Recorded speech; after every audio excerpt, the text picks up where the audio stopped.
Eric B and Rakim could have been just the EPMD. Right. But Nas pushed us to the next, and there's nothing wrong with EPMD. I love their records. But we wouldn't have had that legendary status if it wasn't for the younger guys like Nas. Hey, yo, Ease. I just found out, man, that you was one of the cats that held Nas down. Nas, I love Nas. During a difficult period of his life, man. I didn't know you had a strong relationship with Nas. And I just found out that you held him down during when his mom was passing away and that whole, like, Jay-Z Ether takeover beef, man. Yeah, Nas is number one. Let me just say this. I know Nas when we was recording, when I was in Power Play recording, and when he used to come around and be in the studio when Eric B Rakim was in the studio. Nas is one of the best lyricists to ever touch the microphone in hip hop, and I'm saying top 3 because his ability to put stories together, man. I mean, he got old rhymes that he ain't never said that'll body a lot of these niggas' whole albums. Like, that's how dope he is. He's dope. I went to his house one time. He lived in Dix Hills in this big giant mansion. So I'm like, damn, look at this house, man. I was like, yo, this house is crazy. So I walk in this house and shit. I'm looking. His beautiful mother was there, man, and I gave her a hug, and we went upstairs, and he went into his room.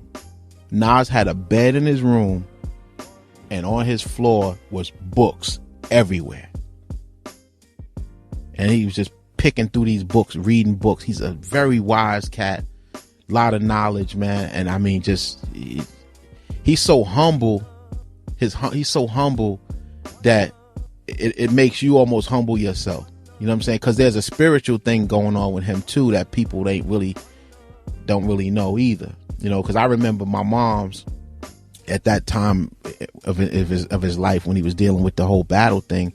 I took him to see my mother, you know, and my mom's a very spiritual woman, and she was going back and forth with him about the Bible, and she was teaching him things about the Bible, and he was going back and forth about the Bible, and I was sitting on the couch snoring because I just had some chicken. So I'm like, you know, I know this already. Mom's been dealing with me from birth, but Nas is a wise dude. I mean, like, he's wise beyond his years, like, you know. And I felt like to me, you know, we went in the studio, we was working at the crib, I was just rolling with him because I felt like I needed to be around him because he wasn't really rolling with nobody. I mean, he had his crew, you know, Jungle and his brother, and they definitely didn't need me. Right. But, you know, I can remember being when he went to Hot 97, you know, and they went upstairs and I was downstairs in the front, you know, with you know, I was strapped and I was downstairs waiting for him to come down, but I was watching his back because we wasn't sure what it was. Right. There was a lot going on. Because there was a lot. Because I didn't want to see another Tupac, Biggie thing go down. And I know my man Big Chuck was rocking with Jay-Z, so I wasn't worried about nothing because I knew Chuck was rocking with Jay-Z. This is my dog. Like, this is, you know what I mean? This is one of my niggas, and I'm one of his niggas. As we rock like that. So, but you also knew he was on the other side. Also knew he was on the other side, but I trust him because I like this. This is a guy who I rock with like that. But, you know, I seen, it was crazy because I kind of seen a lot of things, sneaky things going on. You know, like what? Just like when I went to Hot 97 one night, I've seen dudes, like, it was cats that was around Nas that was like, you know, they was there, but they wasn't on point. You know what I mean? Some of them was on point, some of them wasn't on point. I don't think it was for any other reason other than they wasn't believing that it was that serious. Right. I don't think it was that they wasn't trying. They wasn't that built like that to be that alert. I don't know if they was built like I could say, like, there were certain dudes, like I know Jungle he was always on his game. What's my man name? The big dude, the brother, the big dude. Horse. My man Horse was always on his game. You know what I mean? It was cats like that was on their game. You know, but when you get like certain other cats that was around, they was just, you know, it was other cats around, you know, that was on their game, but it was certain cats that wasn't in the normal crew that was not on their game. And I felt like, you know, Nas needs somebody to really, really watch it. This ain't about rap fame and being on top. Nas needs somebody to really look out, make sure that he got a presence around him that knows, like, if you shoot, we shooting back, or you don't get a chance to shoot, we shoot back. I didn't want it to be that. But you know how this shit is. Yeah, I just thought outside and that beef was real primal beef. And radio was pumping it up. Yes. And it could have been fire. It could have been Brooklyn versus Queens, and it could have been. I didn't want to see that. I wanted it to Harlem be versus. I mean, it was started getting crazy. Yeah, I wanted it to be Rhymes versus Rhymes. Jay-Z versus Nas. I wanted Rhymes it to be that because right. Jay is nice, Nas is nice, and I wanted it to be that. I didn't want to see Nas hurt. I didn't want to see Jay in the middle of nothing that caused him to be hurt. You know what I mean? That shit would have been whack, yo. What kind of conversations were y'all having during that time? Wow, man, we just talked about a lot of shit. Well, we talked about approach, you know, to MC and in this battle shit at one point. Because you're a skilled battle rap. You have a lot of battle. I mean, you battled with Kane. I mean, I remember saying to Nas, yo, I said, yo, Nas, you better clown dude, man, because you can't. Nas is smart. You know, Nas is lyrically intellectual. He knows how to pin it. So he don't need nobody to write for him or tell him how to do it. But I just was like, everywhere we went, we ran into Tracy Morgan.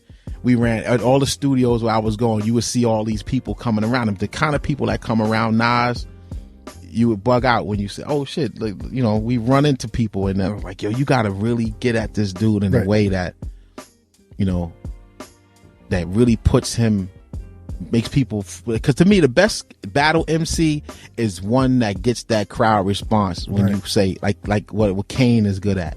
You know, you could be an intellectual, lyrical motherfucker all you want to. That shit only works on records.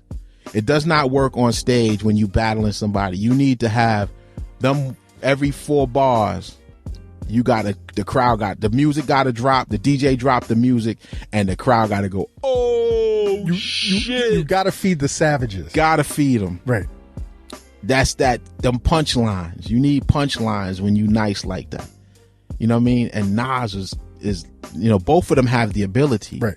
You know, so I didn't really tell him how to do it, or I just kind of was giving him my opinion on how I felt it should go.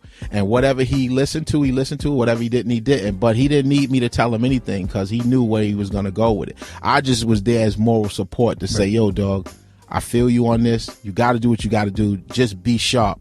I was like a in the background, like a assistant coach. You know, just kind of saying. You had like the hand pads. Yeah, just be, you know. I'm not taking no credit for nothing. Don't get me wrong. But Nas is my little brother, man. I love him, man.